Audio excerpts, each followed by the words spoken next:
बॉलीवुड की जानी मानी हीरोइन अमीषा पटेल और सनी लियोनी के साथ केक काट रहा ये वही अनुभव मित्तल है।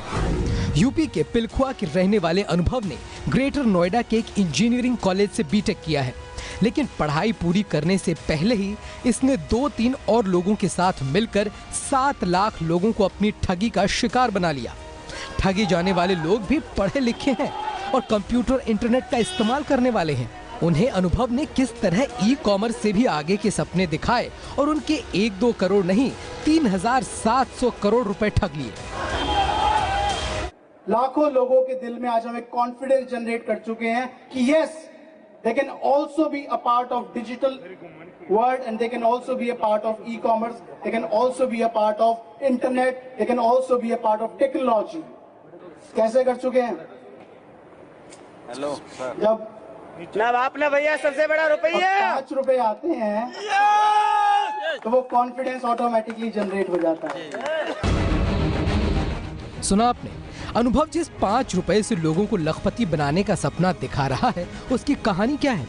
अनुभव की कंपनी सबसे पहले लोगों को अब्लेज इन्फो सॉल्यूशंस पोर्टल से जुड़ने के लिए कहती थी। इसके लिए लोगों को 5,750 से 57,500 रुपए के बीच कंपनी के अकाउंट में जमा करवाने को कहा जाता था। उन्हें बताया जाता था कि जितना पैसा जमा कराएंगे उस पर उतना ही फायदा होगा।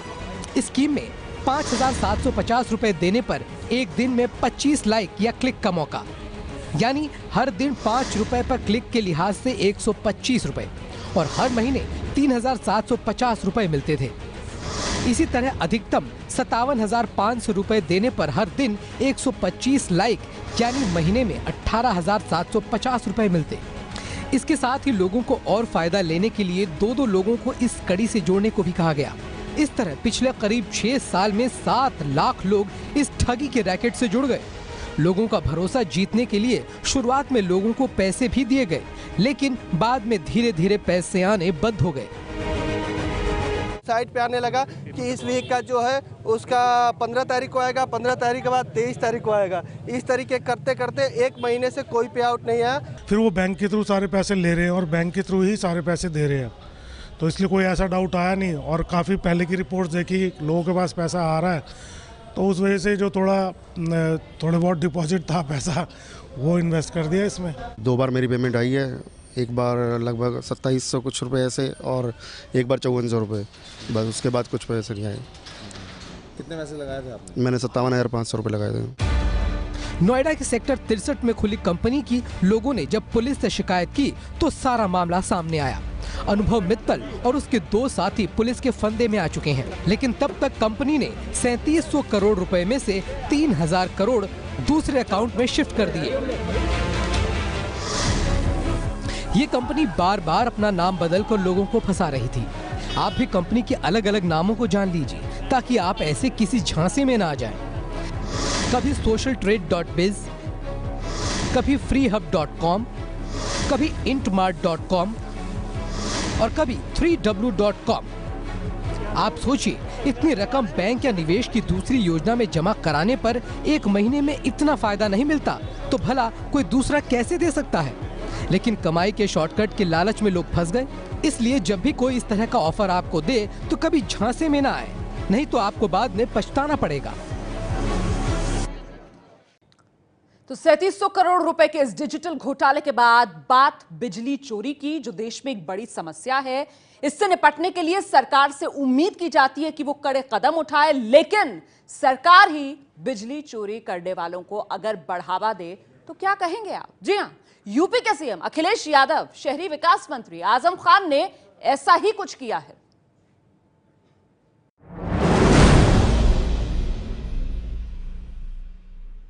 हम तो कह रहे हैं मुजफ्फरनगर में बताओ 24 घंटे शहर में बिजली आ रही कि नहीं आ रही, और हम तो कहते हैं कि कटिया को भी नहीं हम कुछ कह रहे हैं, बिजली आ रही 24 घंटे, ये इंतजाम किया। सुना आपने, यूपी के सीएम अखिलेश यादव चुनाव जीतने के लिए बिजली चोरी जैसे अपराध को गलत नहीं मानते। वो कटिया यानी बिजली चोरी को एक तरह से बढ़ावा देते दिख रहे हैं। अखिलेश ने कल मुजफ्फरनगर की चुनावी रैली में जो बयान दिया, उसके बाद से ये बड़ा मुद्दा बन गया है। अगर ऐसा मान भी लिया जाए कि गलती से अखिलेश की जुबान फिसल गई थी, लेकिन जब उन्हीं की सरकार के शहरी विकास मंत्री आजम खान ने भी रामपुर की चुनावी रैली में बिजली चोरी को जायज ठहराया, तो फिर बड़े सवाल खड़े होते हैं। हमने बिजली के तार इसलिए अंडरग्राउंड नहीं कराए हैं कि हम चोरी रोकना चाहते हैं। मेरे साथियों, ये जो लोग अफवाह फैला रहे हैं, इनके सामने सिवाय चोरी के जीने का कोई मकसद नहीं।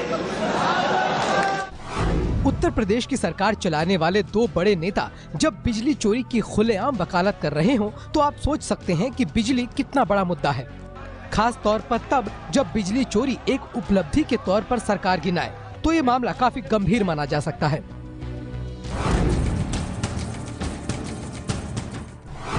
देश भर में बिजली वितरण में 5.1% तक का नुकसान मान्य है, लेकिन यूपी में बिजली वितरण में 25% का नुकसान होता है। इस नुकसान में अकेले लखनऊ का हिस्सा 1/3 है। इस नुकसान में सबसे ज्यादा हिस्सा बिजली चोरी का है। यूपी सरकार का दावा है कि राज्य में बिजली की कोई दिक्कत नहीं है और पूरे 24 घंटे बिजली सप्लाई की व्यवस्था है, लेकिन केंद्र सरकार इस दावे को गलत मानती है। यूपी सरकार ने इस साल जनवरी में दावा किया कि वो राज्य की 12,000 मेगावाट की बिजली की जरूरत को आराम से पूरा कर पा रही है, जबकि केंद्र सरकार का कहना है कि ये आंकड़ा गलत है। असलियत में यूपी में 11,500 मेगावाट से भी कम बिजली थी। अखिलेश और आजम के बयान के बाद क्या बिजली का मुद्दा यूपी में चुनावी मुद्दा बन सकता है, अब ये देखना होगा।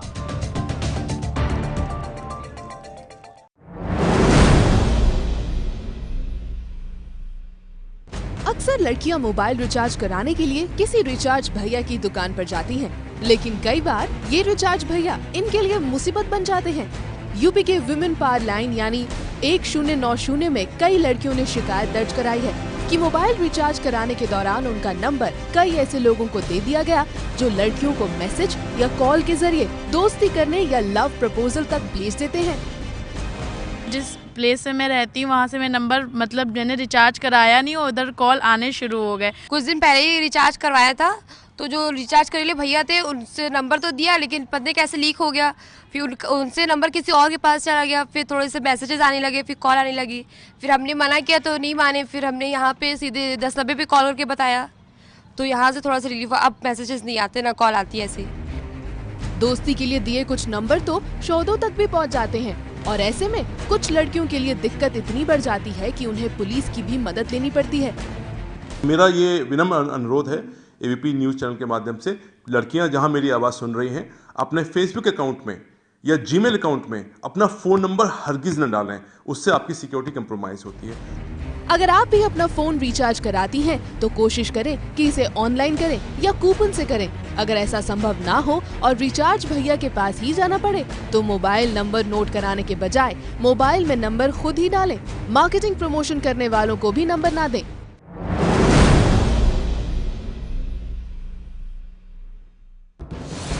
ये तस्वीर अभिषेक की है। मेरठ में कल शाम अभिषेक की हत्या कर दी गई। अभिषेक के परिवार का बीड़ी गुटखे का काम है।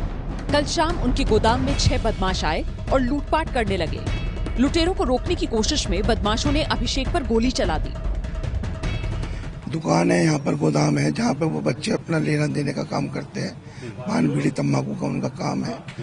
6 लोग यहाँ पर आए और आने के बाद उन्होंने दुकान को लूट लिया, शटर डाल दिया। उसके बाद में भागने लगे तो बच्चों ने उसकी गोली भर ली, जिस पर उन्होंने ताबड़तोड़ फायरिंग खोल दी। सोनटी वर्मा के जो 22 साल का था, उसके 2 गोलियां लगी कमर में और हाथ में। वो वहाँ पे स्कूटर पे जाते जाते रास्ते में पता नहीं क्या हुआ, वो डेथ हो गई। इस मामले ने इतना तूल पकड़ा कि आज बीजेपी अध्यक्ष अमित शाह ने इसे मुद्दा बना लिया। उन्हें यूपी के मेरठ में आज अपनी पहली चुनावी पदयात्रा करनी थी, लेकिन उन्होंने इस मुद्दे के नाम पर अपनी पदयात्रा रद्द कर दी। 14 राज्यों में भाजपा की सरकारें चल रही है।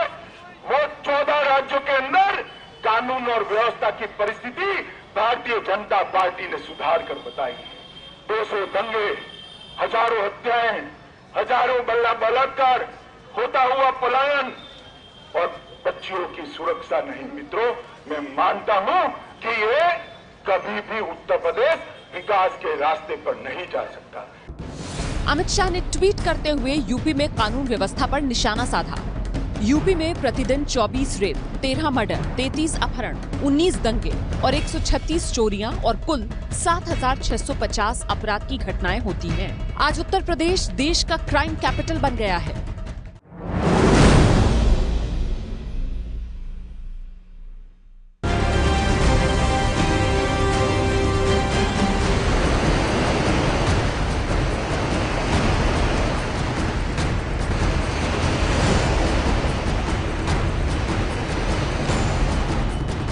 ये चेन्नई के एन्नौर बंदरगाह का तटीय इलाका है। आप देख सकते हैं कि किस तरह तेल की वजह से पानी पूरी तरह काला हो चुका है। सिर्फ एन्नौर से ही अब तक करीब 70 टन गंदा पानी निकाला जा चुका है, जबकि 10 से 15 टन कीचड़ रामकृष्ण नगर के कुप्पम बीच पर रुका हुआ है। 6 दिन पहले चेन्नई के एन्नौर बंदरगाह के पास तेल और एलपीजी टैंकर ले जा रहे 2 मालवाहक जहाज टकरा गए थे, जिसकी वजह से आसपास के तटीय इलाके में तेल फैल गया। समंदर पर आप देख सकते हैं इस तरह के जो ऑयल के पैचेस है वो नजर आ रहे हैं, जिसे न्यूट्रलाइज करने की पूरी कोशिश इंडियन कोस्ट गार्ड के शिप द्वारा की जा रही है, जहां पर आप देख सकते हैं कि डिस्पर्शन जो है वो किया जा रहा है। पानी में तेल घुलने की वजह से समुद्री जीवों पर खतरा मंडरा रहा है। यहाँ आसपास के तटीय इलाकों में कुछ मरे हुए कछुए भी मिले। आज पर्यावरण मंत्रालय की ओर से भी एक टीम चेन्नई भेजी गई है, जो समंदर में तेल फैल जाने से हुए पर्यावरण के नुकसान की पड़ताल करेगी। कोस्ट गार्ड कमांडर प्रदीप मंडल के मुताबिक समंदर में फैले तेल की सफाई का 80% काम पूरा हो चुका है। अभी तक रिपोर्ट नहीं किया कि मच्छी जो है बाहर वो पोल्यूटेड है, तो फिशेज आर गुड। हम रिले करने वाले हैं, जो थोड़ा थोड़ा बाहर चले जाता है उसको हम कवर करके रख रहे हैं, डबल कवर कर लेंगे ताकि आज के अंदर या कल तक हम इसको निकाल दें।